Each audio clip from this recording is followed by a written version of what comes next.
beautiful day. It is Saturday, and welcome to Soul Ties Saturdays. My name is Carla Townsend. I am your author and your host, along with my co-host, Yvette Thomas. And we have a very special guest with us on today, Pastor Barbara Falana, and we would like to welcome you as well. Thank you. Today, we are going to talk about something that is oftentimes misunderstood and overlooked. We are going to be discussing the church and mental health awareness. But before we get started, I want you to like, I want you to share, and I want you to subscribe to our pages. I'm getting tired-tongued right now. But we want you to follow us on Facebook. It's at Breaking Chains and the number 3. We want you to subscribe to our page on Soul Ties Saturdays. And we also want you to follow us on our Instagram page, Breaking Chains and the number 9. So we want to go ahead and get started on today with our very own guest speaker, Pastor Barbara Falana. She's not just a pastor, but she's also a licensed clinical health counselor. So she is more than qualified to speak on this topic of the church and mental health awareness.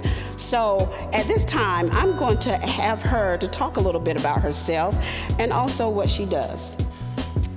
Thank you, Sister Carla and Sister Yvette, for having me today. And it is indeed an honor and a pleasure, and I'm very grateful for what you're doing and on this topic. And May is Mental Health Awareness Month. Yes. And so I'm excited that you want to discuss this. Definitely. And put this on the table because it is very much needed. And just a little bit about myself. I am a native of Clearwater, Florida, where I was born and raised from the late Mary Cummins and John Henry King Jr., my parents.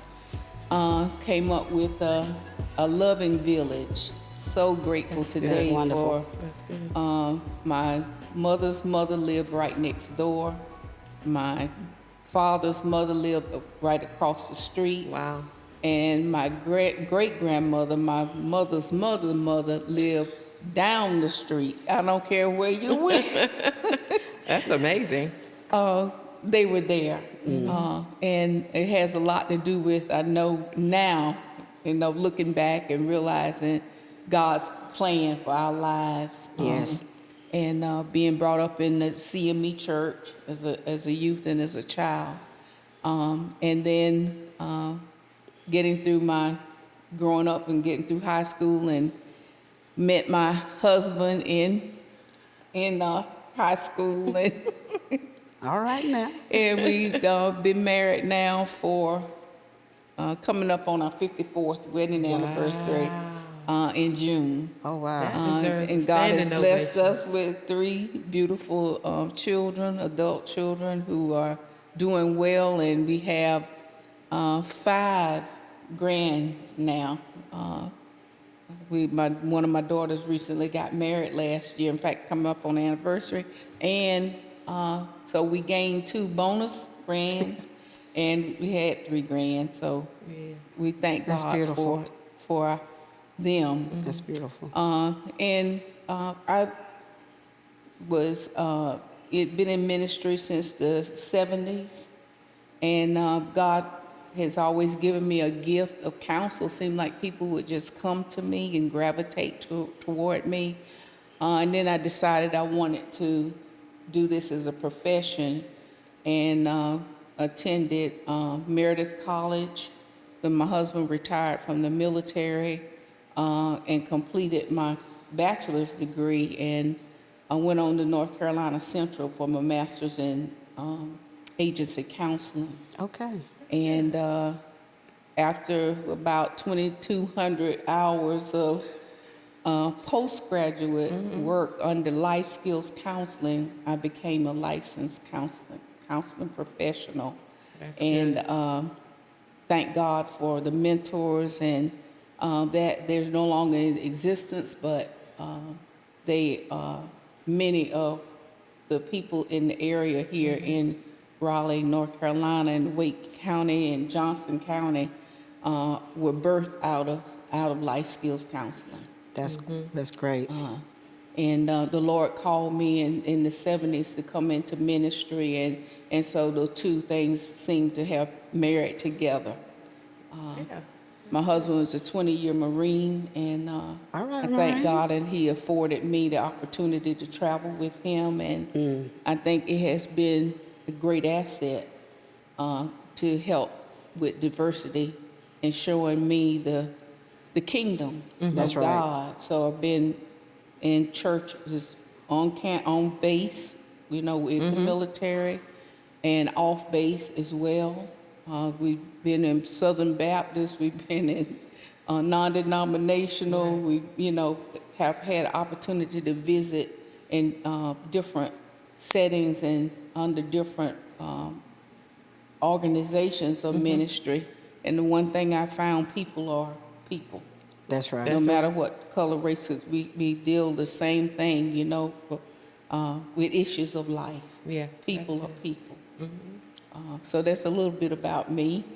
All right. Well, we celebrate you on today, Yes. and thank you for that. We've learned so much as far as not just you, but the qualification. You are more than well qualified to sit here on this panel today to discuss about mental health awareness. And as she did mention, May is Mental Health Awareness Month. And so, you know me, I'm going to start off to give you some information. So, in saying that May is Mental Health Awareness Month, we need to recognize that 1 in 5 Americans, this is a truth, they live with a mental health condition, according to the National Institute of Mental Health. This includes any mental, behavioral, or emotional disorder, whether it be depression or anxiety, PTSD, doesn't matter. Which brings me to this next point, because our topic is Yvette Church and mental health awareness. So, a lot of people think, it's just dealing with the secular community, but we have been noticing since COVID that it has surfaced in our faith-based community. Notice I said surface, not resurfacing. It was already there, but I do believe it was maybe, glossed over or hidden under the rug. No one ever talked about it. And Stigmatized. yes, As far as when someone is dealing with, especially something like depression or anxiety, in the faith-based community, I believe, and it's been my experience that people don't want to talk about that because they don't want to admit, being a person of faith, that they are dealing with any type of anxiety or depression, because it's kind of like we're not supposed, as a person of faith, we're not supposed to deal with those type of issues. So I think definitely when COVID happened, it did open a space for us to begin to really recognize and have the discussions. and have that discussion about it, because it's happening, and it's happening in record numbers now because of the pandemic and everything that no one was exempt from experiencing what we experienced during COVID, the being shut in, being isolated and that type of thing. Yes. No one was exempt from that. That's So right. I think that made it more of a, made it come to the forefront at that time.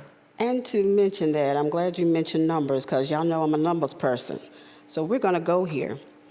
Health.com, there was an article that they wrote in November 29th of 2022 about mental illness. And it said that in the U.S. it has risen 20%.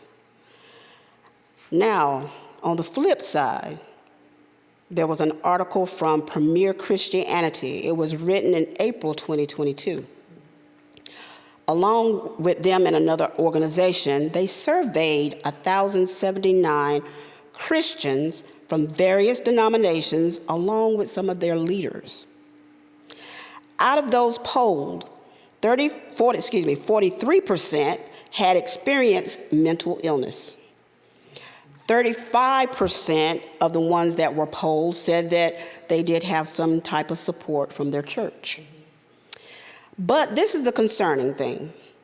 91% of those polled, of the 1,079 people polled, said that it was still stigmatized, and the church is often silent. They depict mental illness as a lack of faith or demonic influence. So which brings me to our first question. And I'm pretty sure Yvette has some as well. But the first question is, why is it necessary for our faith-based or church community to know about mental health and the importance of the illnesses that can occur? Yeah, it's important because we're talking about human beings. Mm-hmm. We're talking about the essence of a person. That's right. We are made up of mind, body, and spirit. Mm-hmm. Okay, and within this physical body, the brain houses all of our functions of thought, learning, perception, processing. This computer here, man did not make. That's And- good. That's good. And that goes Come on far beyond. We can't even figure out all that happens that causes me to be able to turn my head without telling myself, turn my head. And so this is where our thought process exists and how we live, okay? And so it is very important that the church recognizes and acknowledges that mental health matters, okay? And, that an individual that you talk to and that's a part of your congregation is human, okay? And just like we recognize other illnesses in our bodies, what I try to help people to realize, and especially Christians, a lot of my clients come to me because they want a Christian, they want a saved, spirit-filled counselor working with them. Right. That's good. And I have to say that many people are fearful about how things look, how they're going to be perceived, taking medications, or being called crazy or out of their minds.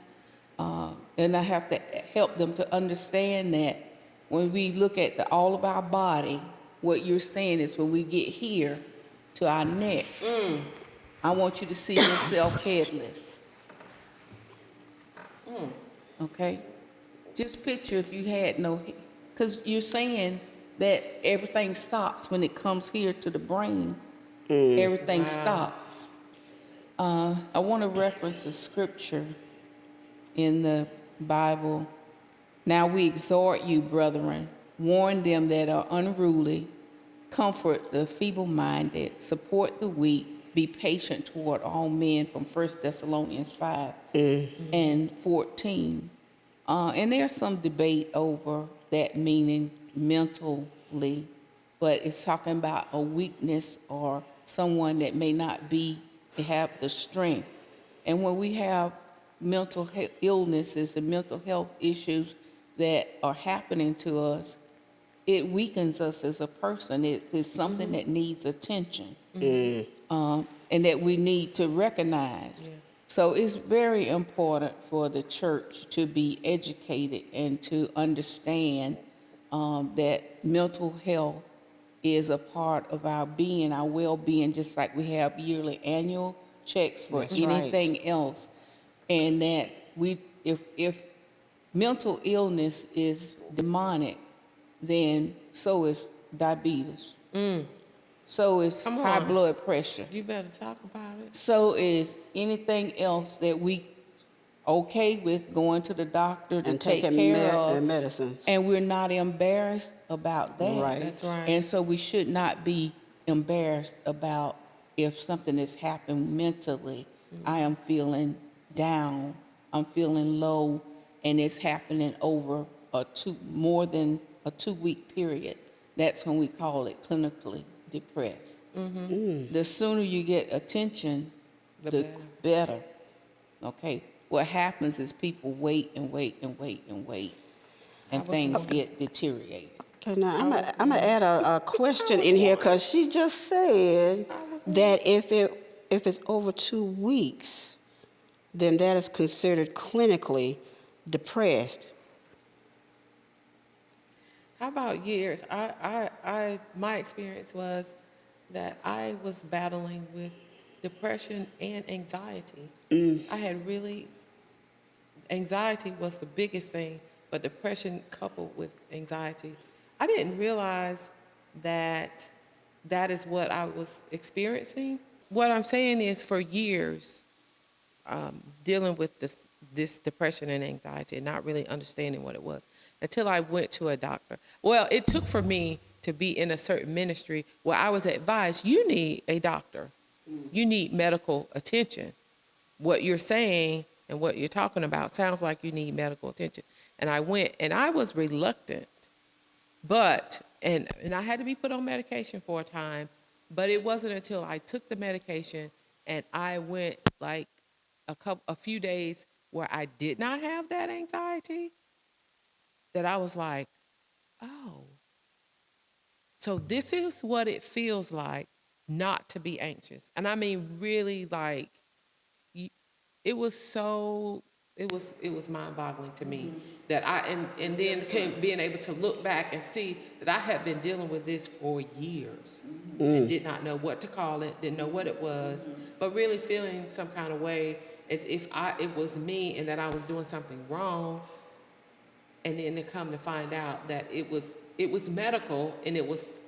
And this is a very important point that you bring out, because the physical body, what happens in our physical body and in our mental body, it exchanges. Yeah. One affects the other. Absolutely. And one of the things we do as clinicians is to look at what the medical issues are going on, because it can influence and it can mimic a lot of times. Absolutely. Thyroid issues are known to mimic depression, and it's a medical issue.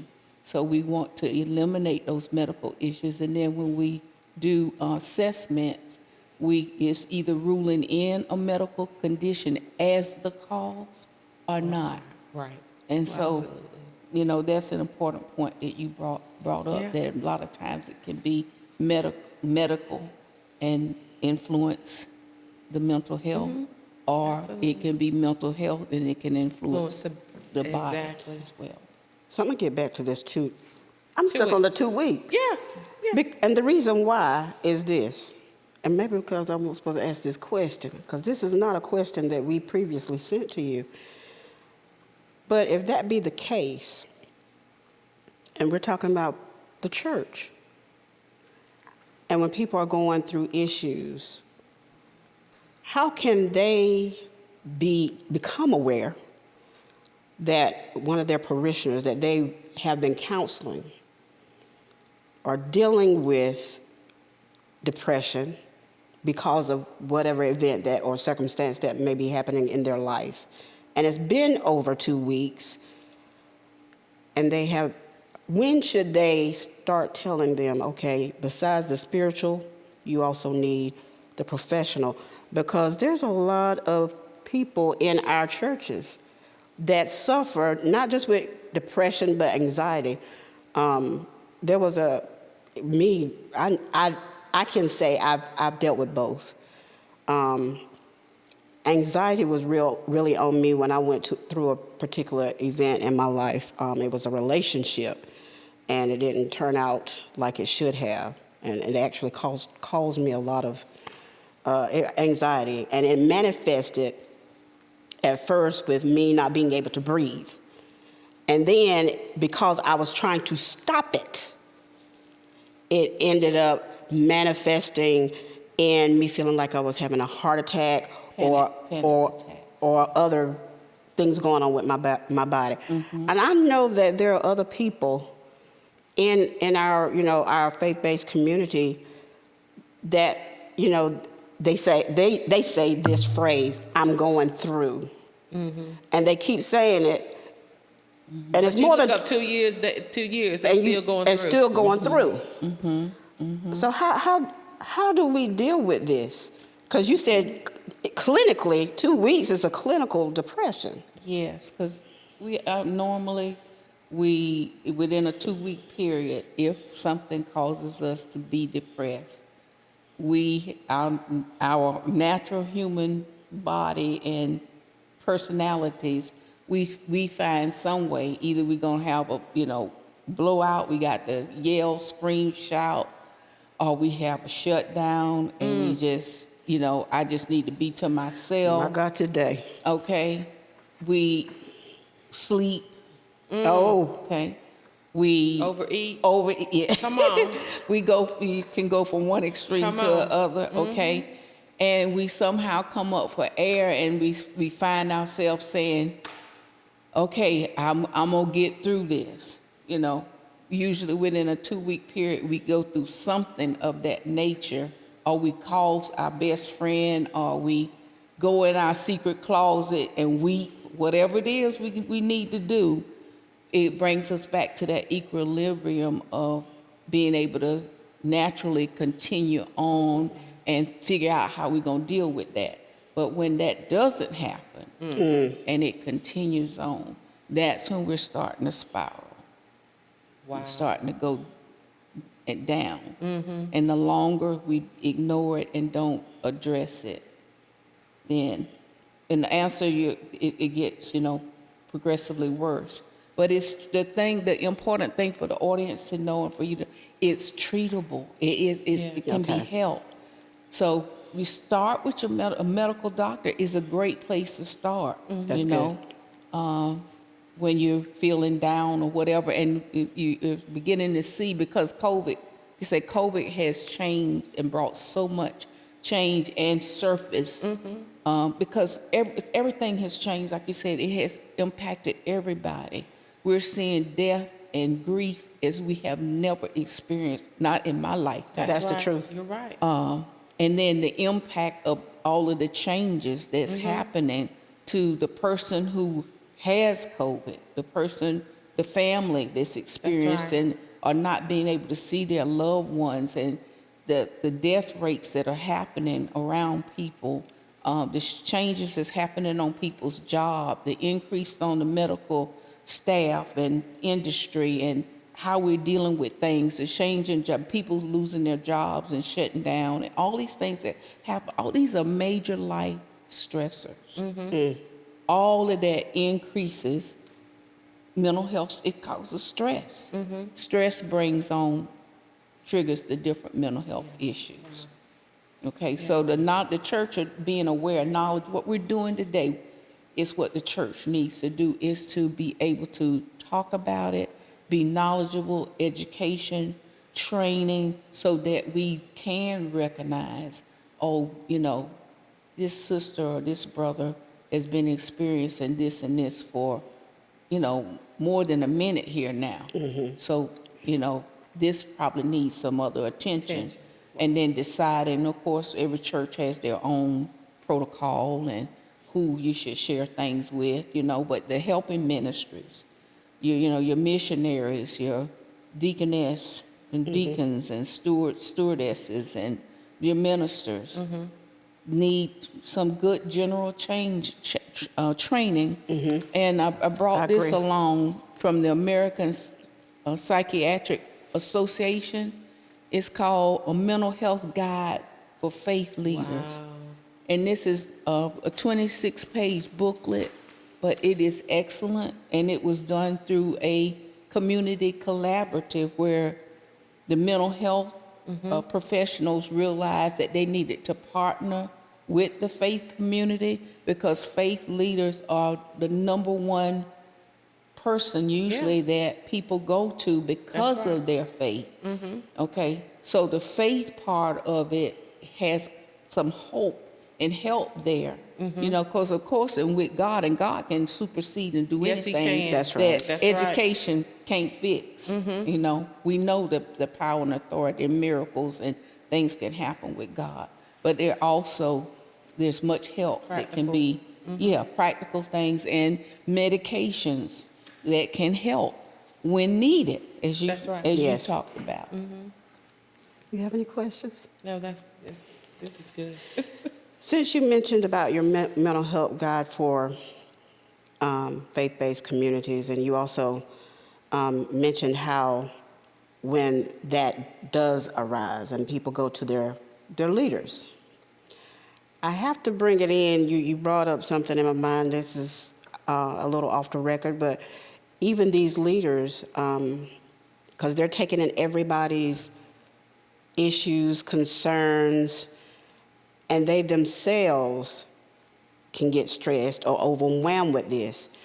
And let's be honest, it just didn't happen during COVID. It happened before COVID, that even a lot of faith-based leaders, our church leaders, have been so overwhelmed with dealing with parishioners and their congregants that they still Shut down. performed, but they shut down in secret and ended up committing suicide.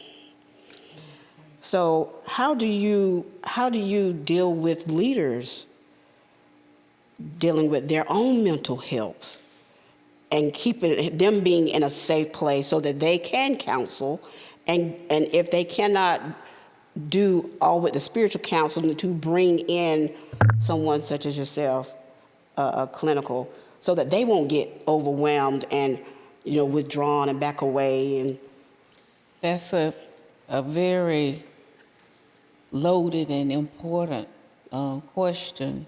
Burnout. yes, Knowing when you are burnt out, when you are feeling, like you said, overwhelmed or not knowing what else to do. That's the point right there. Recognizing when there is more than what you can handle, or that there is no change with the godly counseling. When you see patterns of abusive behavior, rage, and uncontrollable anger. oh wow, Those are signs of that might be a time when you recognize something else, something more. I need to refer to professionals. Okay, it's so important for ministry and ministry leaders. Sabbaticals are important. They are needed. They are necessary. Okay, and I have to be honest. It was a point in my life when I didn't understand that. Okay, and I thought, like you said, that ministry, you're supposed to be faithful to the Lord and keep going. But I had a time in my life where the Holy Spirit told me it was time for me to pull it in. And I was like, pull it in? It's time for you to pull back and pull it in. You have been going and doing and going and doing. That's right. And there was a time in a season when that was necessary, but it had gotten to the point where I didn't realize I was in overdrive. Okay. Wow. And I said, well, Lord, ain't nobody here to do this. He said, if you step back, if you pull back, if you Come on. step back, someone will Will step step up. up. But as long as you keep stepping out there, They gonna, and I had sacrificed a lot, and the Lord actually told me, your family needs you.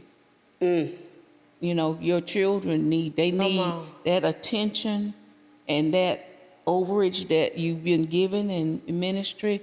Your family needs that as well. And that was a revelation, okay? And yes. after that, I began to recognize, at least one day a month, you need a me day, a time, you need, Self-care. one weekend, somewhere you got, self-care, yes. You doing my job now. That's one thing I believe in now. Self-care, Yeah. yes, it's important.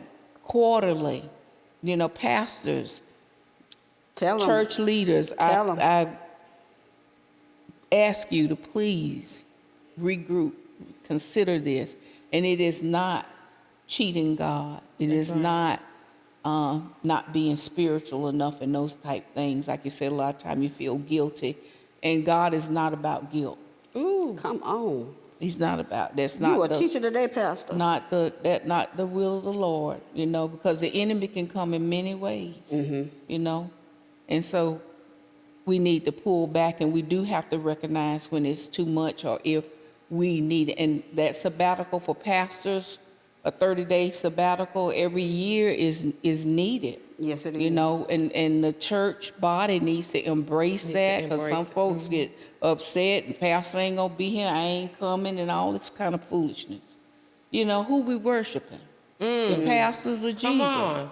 Because it's supposed to be about Christ, About right? Christ. That's right. And if we love our leadership, we need to help strengthen them. Like you said, we need prayer. We need counsel sometimes, too. That's I think good. what you said something that is key is to recognize and be able to acknowledge when you are in over your head or it's become too much, and being able to delegate and being able to trust God with it enough that you can pull back and believe that God is going to sustain. Because I think a lot of times it's about I can speak for me. We just feel like we got to do it. If we don't do it, it ain't going to get done, and blah, blah. We have the lack of trust and all this kind of And thing that's going a on. sign of the enemy dealing with your mind tonight. Yeah. And so just really being able to recognize that, okay, it's time, to be able to pull back a little bit. Yes. Or delegate things that need to be delegated, and know that you don't have to have your hands on everything. That's right, and planning that, and I Yeah. can say that I have served under a pastor who had that privilege to be able to do that, and I could see where it began to grow, Yeah. where it was much more understood, and the congregation was embracing, and we had some workshops and whatnot that helped to prepare the congregation to get rid of these negative, That's right. thoughts and old time, Yeah. That's good. ideas, Yeah. that, how and understand that it is needed, and that's ministry In to itself. the minister That's right. Yes. and their family as well. That's right. Because That's good. ministry is not a one-person show. And I think leaders feel like because they may have established a ministry or God called them to a particular church that they have to be in everything. But you have to trust God and trust God with the people that God has placed in your ministry so that you can have that freedom to break away at times and not burn out or even get stressed. Because stress is so real. Because stress, I know it for myself. Stress will bring on all sorts of medical conditions that you do not want. That's right. That's true. That's right. And our physical health begins to deteriorate. Yes. That's With so all true. of those, like you said, and stress increases blood sugar, it increases blood pressure. Yeah. Like you said, the one thing Absolutely. affects the other. So deep breathing, relaxation techniques, that walk, that exercise in a relaxed state. Because, you can run to the gym and do all these things, but you're still stressed. Stressed. So you have to take some deep breath and breathe. This is so good because a lot of times we don't think or even consider that this all deals with mental health. That the leaders dealing with the counseling part of it, that they too have a mental. They can only take but so much from what they're hearing from their congregants or the body that they're over. So they too need a break. They need to back away a little bit, let somebody else handle. And I have noticed, and I know you have, and Pastor, I know you deal with, use the people God got in your ministry. You have professionals in your ministry that can do certain things that you don't have to deal with. That's right. And Yes, and that's one of the things this guide recommends and talks show about. that again so he can get a good view of that for the leaders in the body of Christ. Because they need I'm gonna have this, to get that. that And 26 page. And if you Google mental health manual for faith leaders, there's several other ones out there when I was looking and doing some research. But this one is pretty thorough, and it just addressed, and it even has a suicide hotline. You talked about suicide a few minutes ago, and that is real. You have to recognize when you have suicidal thoughts, and it's a myth that talking about it will cause somebody. No, talking about it helps you to realize Right. there's a problem and you need attention, and the quicker the better. It is preventable. Okay. Undiagnosed and untreated depression usually leads to suicide. Yes. Okay. So, and then we haven't even touched on substance abuse and, Well, you can weed go in the ahead. pews. I'm just, it's in the pews. It is in the pews. Weed is in the pews. Cocaine is in the pews, heroin, and whatever this Yeah. new stuff is going on Yeah. I mean, right now. alcohol. It's in there. Alcohol, yes. And so and substance abuse is a part of mental health, and the opioid crisis is happening, and been around, but it's, like you said, surfacing in ways, and taking the young people, our younger generation is not living their lives. They're leaving us at such early Yeah. ages because of the drugs or either guns or depression and suicide, and this whole social media piece, you touched on that, and we're here with the social media audience, but the influence of people watching and comparing themselves and Oh, wow. becoming addicted to the sites and what others are saying, also is having some negative effect. Very much so. I had a young person tell me that they came off of all social media platforms, Facebook, Instagram, TikTok, all of it, Snapchat. They came off of all of it because they noticed that it was having a very negative impact on their life, and they can't do it. So they don't have any of it because they just mentally, for them, they can't do it because it's too much. And I felt like, I was like, well, it's amazing that person is so self-aware to know, because really you can get caught up in it and not even realize the negative impact that it's having on your life. Not to mention the time that it's a time stealer. But to realize that the things that they were seeing on social media was causing them to, not think very highly of themselves, comparing themselves to other people and what other people, and I should be doing this, and they're doing this, well, I'm not doing this, and I should, just a lot of negativity. So, and they just came off of it. And I thought it was great for them to be that self-aware. They knew that was something that they can't have in their life for this, for however long it takes. Right. Yes, I couldn't believe I didn't realize the statistics when I did a little research on Can you that. share some of that with us today? Yes, and it's 69%. This was from Pew Research Center. 69% of adults in the U.S. use social media, and with teens, 81%. Oh, wow. It's a high percentage of number of people that are using social media, and what they found is an addictive like addiction. It draws a repetitive a pattern. Yeah. And it's like you said, it just gets more. People seem to get more and more drawn into, and the content is influences how people think and feel.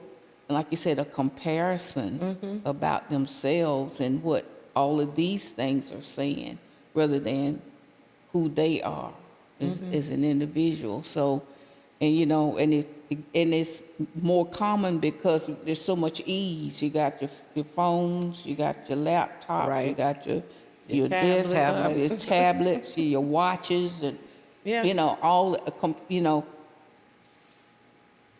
all this access. So, and it's binging and dinging and all of this all the time, and Yeah. people are don't even recognize what's happening. So it has influenced. It's a great increase in, so people, the parents and, and adults, you need to think about content, because we know it can be used for good. Yes. But there's so much more else Negative. out there. Yeah, absolutely. I'm glad you brought up the social media. I was going to get back to the opioids when you were talking about it sitting in the church, but I do believe this is also going to infiltrate. Yes, social media can be good, but now they're bringing into this metaverse, this false reality, people escaping reality to be in this false reality. Can you speak on that where it comes to mental health, that you're escaping what is actually real to something that is not, and just, they just get all engrossed, excuse me, engrossed into this metaverse, this false perception of what they think it should be like. And then when they take these things off, the goggles off, then they have to face their real reality. I think being able to identify that, like you said, if that's where their mental time is being spent, being able to recognize that, that we as counselors, and mental health providers got to be aware. We have to stay abreast. There's constant trainings and, CEUs and things that we are required to be able, you have to have that, to be able to renew your license. And I see why, and it's so much has changed with the Yes. pandemic. Yes.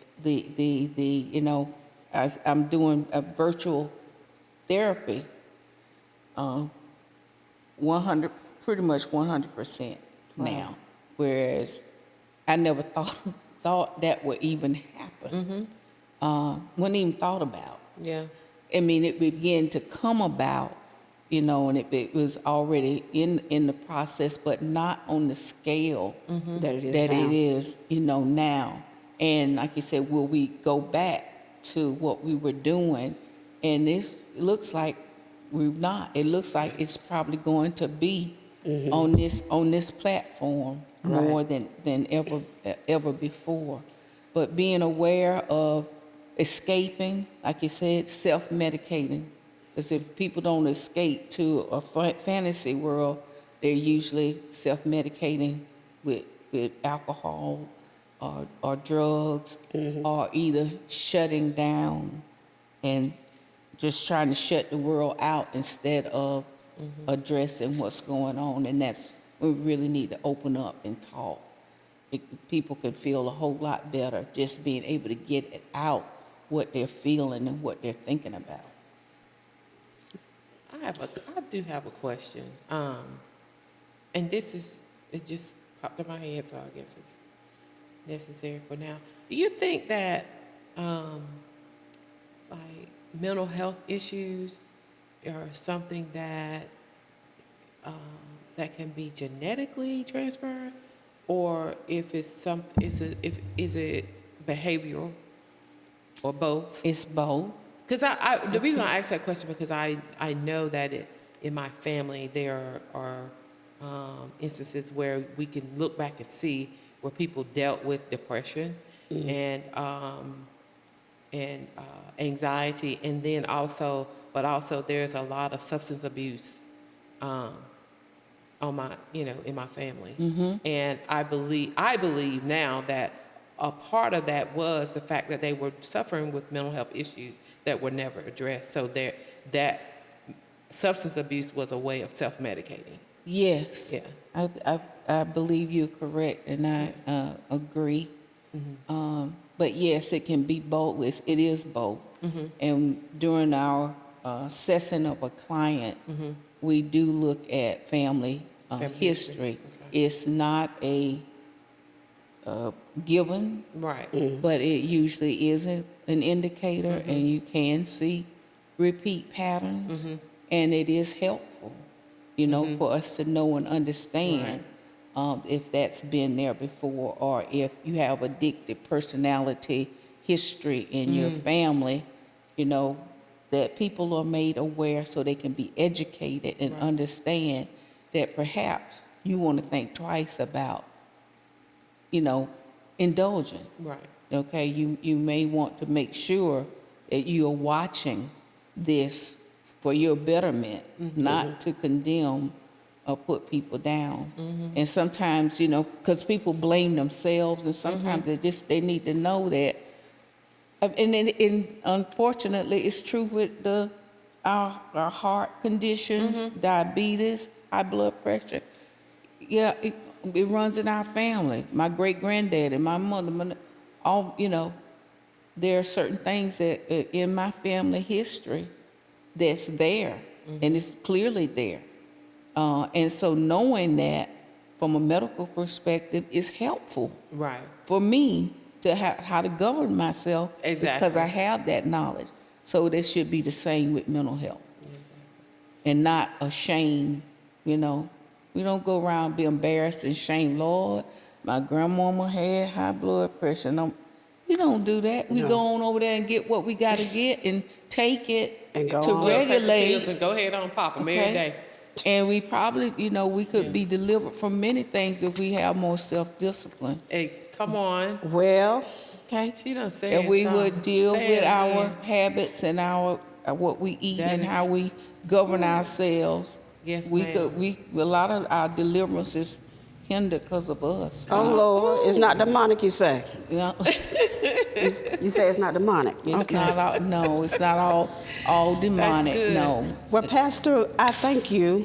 Yvette and I definitely thank you Yes. for coming. This is And I so know we good. did not get to some. I think it was led the way it should have went. Absolutely. I do want you to address our audience as far as some of the resources.